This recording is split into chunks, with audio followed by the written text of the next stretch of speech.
दोस्तों, आपके पास भी कुछ ऐसी चीज़ें होंगी जिन्हें आप अपने लिए भाग्यशाली मानते होंगे और जिनकी तरफ देखकर आपको अपने जीवन में आगे बढ़ने की प्रेरणा मिलती होगी।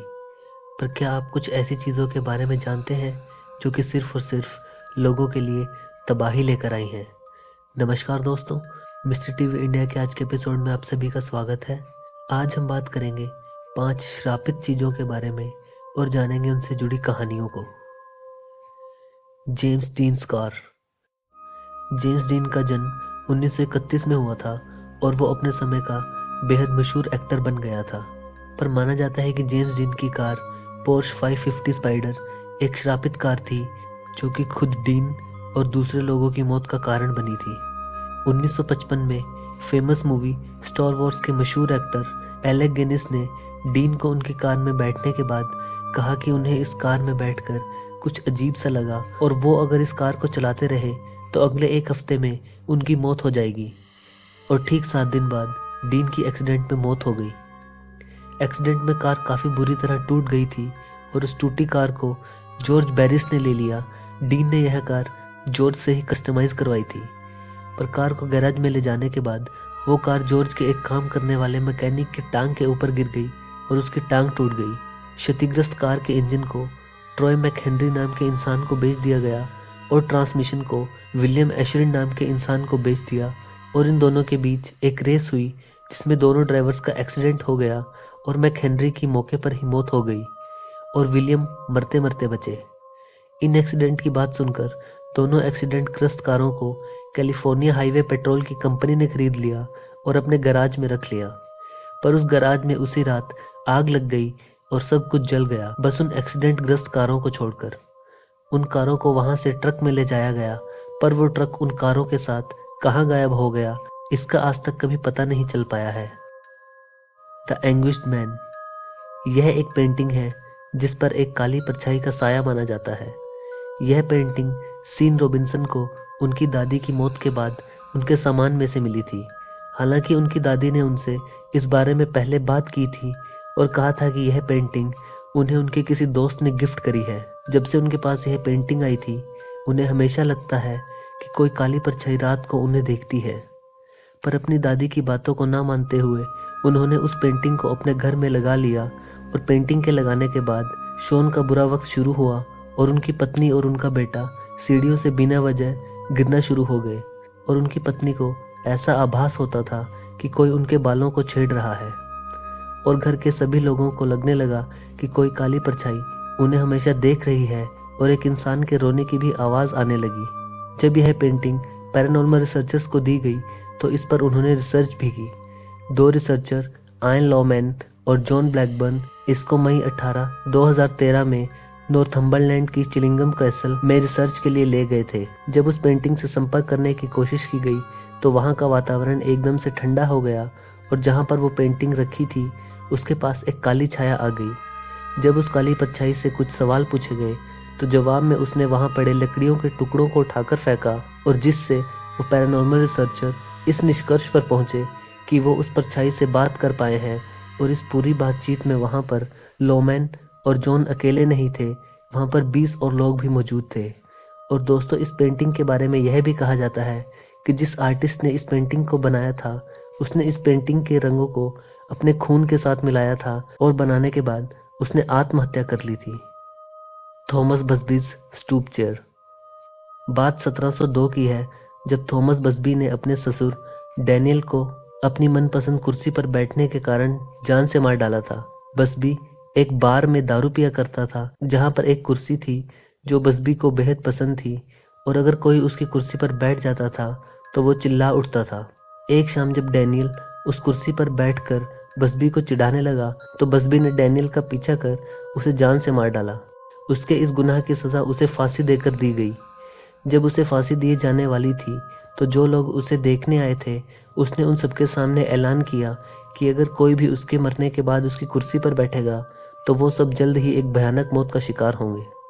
और बसबी की मौत के बाद वो कुर्सी उसी बार में रखी गई थी और जो कि लोगों की मौत का कारण भी बनी। सबसे पहली मौत एक चिमनी साफ करने वाले की हुई जब वो आराम के लिए बसबी की कुर्सी पर बैठ गया था। जैसे ही वो आराम करके छत पर चिमनी साफ करने गया, वो फिसल कर गिर गया और उसकी मौके पर ही मौत हो गई। बसबी का श्राप तब और सच माना जाने लगा जब वहां पर सैनिकों का आना शुरू हुआ और वो उस कुर्सी पर बैठना शुरू हुए। जितने भी सैनिक उस कुर्सी पर बैठे, उनमें से कोई भी नहीं बच पाया, सब लड़ाई में मारे गए। 1967 में जब आरएएफ के 2 पायलट उस बार में आए तो वहां के लोगों द्वारा उन्हें बसबी की कुर्सी पर बैठने के लिए उकसाया गया। वो दोनों उस कुर्सी पर बैठ गए और घर जाते वक्त उनकी गाड़ी एक पेड़ से टकराई और उन दोनों की मौत हो गई। उस बार में एक काम करने वाली बूढ़ी औरत का काम करते हुए पैर फिसल गया और वो कुर्सी पर गिर गई और जिसके कुछ समय बाद ही उस औरत की भी मौत हो गई। कुछ समय बाद एक डिलीवरी करने वाला एक आदमी आया और वो उस कुर्सी पर बैठ गया और वापस जाते वक्त उस दिन उस डिलीवरी वाले की भी मौत हो गई। कुछ ही समय में ये कुर्सी लगभग 63 लोगों की मौत का कारण बनी और बार के मालिक ने इस कुर्सी को वहां से हटवाकर पास के थर्क्स म्यूजियम में रखवाने का फैसला किया और इस कुर्सी को ज़मीन पर नहीं बल्कि हवा में लगभग 5.5 फुट ऊपर रखवाया गया है ताकि इस कुर्सी पर कोई भी इंसान गलती से ना बैठ जाए। दिल्ली पर्पल सफ़ीर, यह एक कीमती पत्थर था जो कि एक अंग्रेजी सैनिक कॉलोनल डब्ल्यू फेरिस द्वारा इंद्र के मंदिर से 1857 में चुराया गया था। जब वो सैनिक इस पत्थर को लेकर अपने घर इंग्लैंड पहुंचा तो उसके साथ साथ उसके पूरे परिवार की तबीयत बिगड़ने लगी और साथ ही साथ अचानक से पैसों की बहुत ज़्यादा दिक्कत भी आने लगी और तब उनकी हालत और भी ज़्यादा बुरी हो गई जब उनके परिवार में से एक इंसान ने आत्महत्या कर ली। इस पत्थर को बदकिस्मत मानकर उसने इस पत्थर से पीछा छुड़ाया और 1890 में इस पत्थर का नया मालिक एडवर्ड हेरन एलन बना। कुछ समय बाद एलन भी जान गया कि इस पत्थर में कुछ अजीब है और शायद यह पत्थर श्रापित है।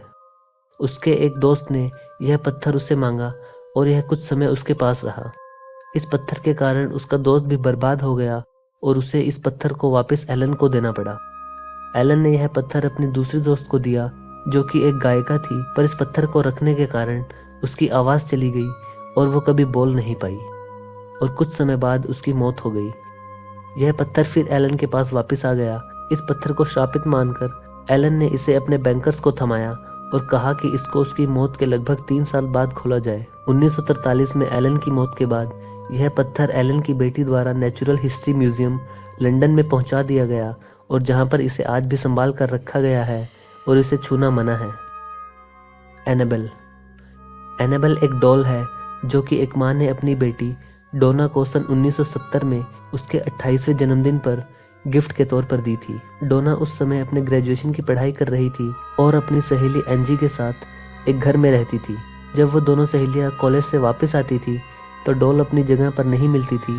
कभी वो दूसरे कमरे में मिलती थी और कभी वो कुर्सी के पास खड़ी मिलती थी और कभी कभी वो डॉल पेपर पर डोना के लिए मैसेज में हेल्प भी लिखती थी। डोना का एक फ्रेंड लव भी था जो कभी कभी उन दोनों सहेलियों से मिलने आता था और उसे वह डॉल पसंद नहीं थी क्योंकि वो डॉल उसे कई बार डरा चुकी थी। पर लव के बोलने पर भी डोना उस डॉल को अपने से अलग नहीं करना चाहती थी। एक बार लव की पीठ पर उस डॉल के कारण पंजों के निशान पड़ गए और जिसके कारण उसका काफी खून भी निकला। यह देखकर डोना ने उस डॉल को छोड़ने का फैसला किया और एड और लॉरीन वारेन को बुलाया गया जो कि पैरानॉर्मल इन्वेस्टिगेटर है। उन्होंने बताया कि इस डॉल पर किसी शैतान का साया है और वो उस डॉल को वहां से अपने साथ ले गए। वॉरेंस ने इस डॉल को अपने म्यूजियम में एक कांच के बक्से में आज भी रखा हुआ है और कहा जाता है कि यह डॉल आज भी इस बक्से में अपने हाथ पांव हिलाती है और इस बक्से को हाथ लगाना मना है। एक बार एक टूरिस्ट जो इस म्यूजियम में आया था उसने इस डॉल के बक्से को छुआ था और डॉल को कहा कि वो उसके साथ कुछ बुरा करके दिखाए। 3 घंटे बाद उस आदमी की रोड एक्सीडेंट में मौत हो गई थी। तो दोस्तों यह थी वीडियो 5 श्रापित चीज़ों के बारे में। अगर आपको वीडियो पसंद आए तो इसे लाइक और शेयर करना ना भूलें और अगर आप इस चैनल पर नए हैं तो चैनल को सब्सक्राइब ज़रूर करें। अगली बार एक ऐसी ही रोमांचक वीडियो लेकर प्रस्तुत होऊंगा। तब तक के लिए नमस्कार।